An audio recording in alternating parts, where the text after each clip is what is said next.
Hey everyone. So it's been a while since I last recorded a video. Just because I'm lazy. Let's be honest. No, it's been busy. I've been reading quite a bit, but just not feeling the whole sharing things. It's kind of that 6 months into lockdown of just I'm done, but I'm back for now at least. Who knows how regularly, because only a month to go until our kid is due to arrive, so it might be infrequent still, and for that I apologise. I'll just keep going as and when. So kind of quick update since the last time I did a video. Still doing the read along on the Raymond Feist Midkemia Discord server.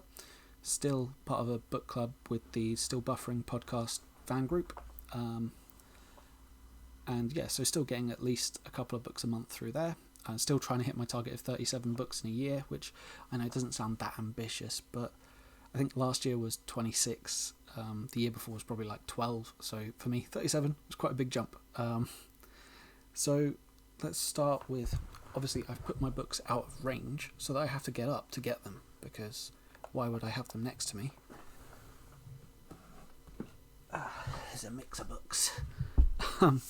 So we finished with the read along. Finished recently Rise of a Merchant Prince by Raymond D. Feist, which is probably my favourite Feist book, because it focuses on one of the newer characters in this stage of the saga. He's like, this is third book, or second book even. This follows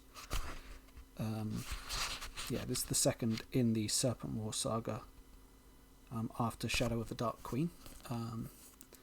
So this is set probably about 80 years after the original Magician book, 60 to 80 years, somewhere in that ballpark, and focuses on one of the characters that was introduced in the last book, Rupert Avery, but it more focuses on his life outside of the military, trying to become a successful merchant, which is something he's always wanted to do. So it focuses on the mercantile side of things, as well as just the kind of the character that Rue is, who is inherently massively flawed.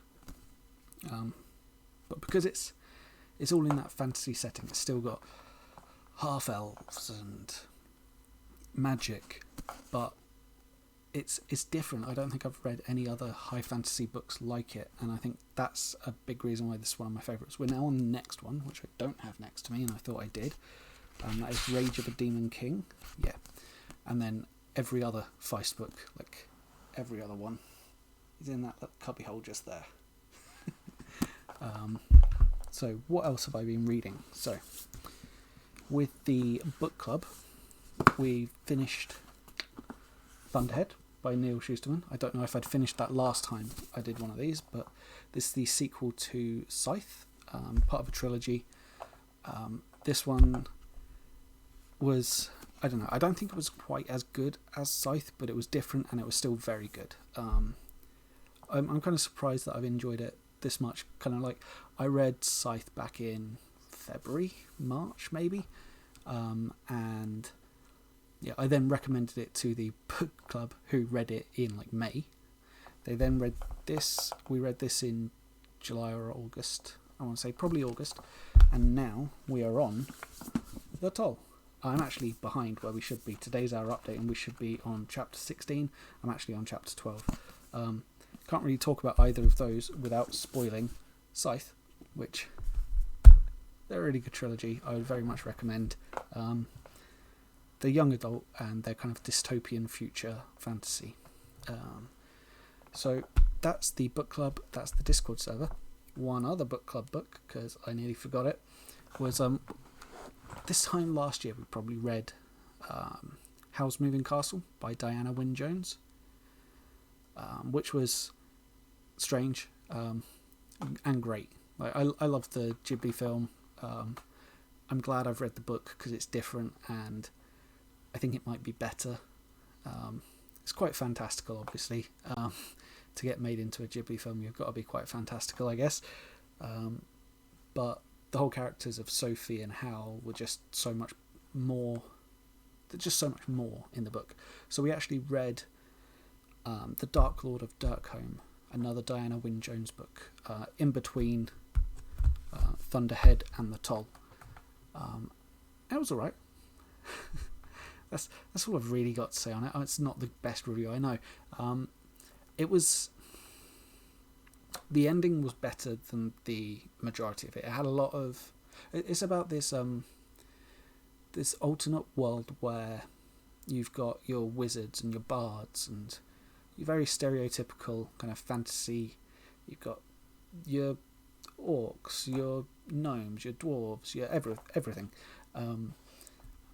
And there's a separate world, which appears to be our world, where people will travel from that world to this fantasy world to go on tours of it, when it's told from the view of the people in the fantasy world who have to deal with putting on this show for everyone and fighting a god and a demon and a dragon, and the stress and the pain and the expense that it causes, the destruction that it leaves, all because there's this one guy, Mr. Chesney, who's kind of got them all kind of almost under his thumb. And the writing was fine, but there was a lot in there that just didn't need to be in there. Like, you get told, oh, this person loves giving seminars, and it's never mentioned again, but there's this little paragraph about it, and it's just like, well, that didn't really help me get to know this character. Cool, I guess. Good for them, but it doesn't impact anything, and there was so many bits like that, and there was just a lot of fluff in the middle of the book that could have gone, but if it had gone, there'd be next to no book, because it's not the biggest read. The ending kind of made up for it a bit. I just don't know that I'd recommend anyone go out and read it. If I was going to recommend a Diana Wynne Jones book, it would be Howl's Moving Castle, because I really enjoyed that one. The other book I've read recently is Fireborn by Rosaria Munda, which was recommended many times by Elliot Brooks, who seemed to talk about it on her channel almost every video for like a month. And I get it. I totally get it. It's really good. You should read it. It's about this world where it's kind of